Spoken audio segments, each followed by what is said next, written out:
Cutting through fresh fallen snow on a fresh pair of skis? How about a pair with custom designs? And what about a pair that you custom make yourself, hands-on, start to finish? Turns out you don't need to be a pro or have any skill at all. All right, let's do this. Before we get to the how and why, let's talk about the where. Parlor Skis in East Boston, where we met with one of the co-owners, Mark Wallace. I grew up skiing in New England and then out west for a little while. I ski raced for a lot of years, and then when I stopped ski racing, I went into construction. A friend of mine said, hey, people are building small batch skis now, you can do it. And so we got the idea, we started doing it at night, nights and weekends, and then the skis got better. In 2013, he and two friends from Williams College launched their company in a former funeral home in Cambridge, thus the name Parlor. But there was no dead end here, just growth in the custom-made sector.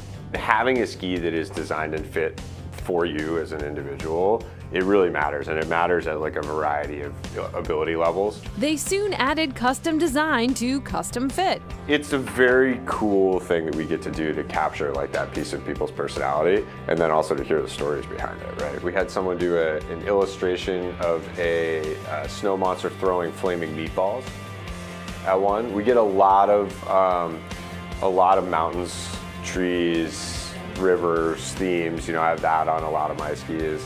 After a decade of airworthy production, they decided to add a whole new experience, a build class, a 2-day course where you build your own skis. It's pretty unique to be able to come in and take ownership of your product and build something that you can then go out and ski on. And it's worth mentioning that our build class is not like a DIY home thing, right? Like, you're building a world-class ski. This is generally where we start. This is the ski core. And what we're gonna be doing is adding the sidewalls. From hand cuts to wood construction. Oops, that's a a little hot. heavy there. It's coming out quick. We can spread it around. Instructors are on hand to help you realign the process. That's not how you do it, guys. These are gonna hold together really well. All right. You learn how to create the perfect curve. And then this would be the snow side. We thought this would just be about bragging rights.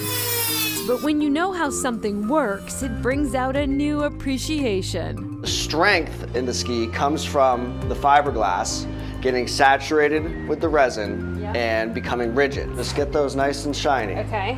And just straight down the middle? Straight down the middle. We apply the design. Line those up and keep them together. And a final press. How many pounds of pressure are we going to be It's putting in? around 40. It ends up being north of 10,000 pounds throughout the whole thing. Then they just got to get cut out and shaped. They just have such a delicate beauty. This isn't exactly where one might imagine a beautiful garden to grow, in an attic in Falmouth. Nicole, it is incredible how Thank you. realistic these look. This is a tulip, right? Yeah. And it's one of your favorites. Why? Oh man, when I made these ones, I just finally nailed the color. Though they may look real from stem to stigma. You even have the flower anatomy right. Yeah. Yeah, I want every detail to be as realistic and as spot on as possible. Nicole Bergeron's budding business, That Paper Girl Designs, turns paper into bountiful bouquets. The intricate art, every fold, every turn, just one can take about 8 hours to create. They start off as like a single petal, then I have to cup and shape them. Bergeron is a lifelong artist. We were kind of a no TV household growing up, so the options were either play outside or you're doing some sort of arts and craft. And I've been doing some sort of like craft show since I was about 6 years old. She would follow that childhood calling straight to art school.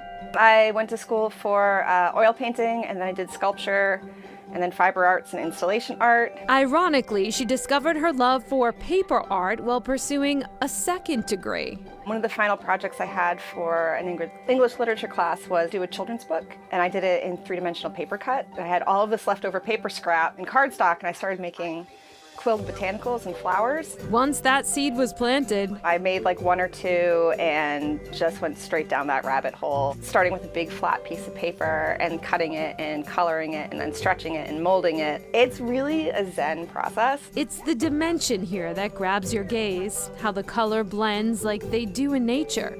I have to give art school some credit on that one, learning about how colors work together. An everlasting flower that thrives without water. They'll hold up forever as long as, they're not sitting in direct sunlight or getting wet. They certainly are pretty, and Nicole says they need very little maintenance. You keep them away from direct sunlight, and you take your blow dryer out every once in a while and dust them off. They're beautiful. They're incredible, really. Back to Parlor Skis. Nicole kind of got the expedited version, but construction classes typically take about 2 days. They run from April through September, so not in the middle of ski season when they're very busy, but after that. So That's pretty they'll make cool. a custom ski. All right, coming up, an endless amount of donut possibilities.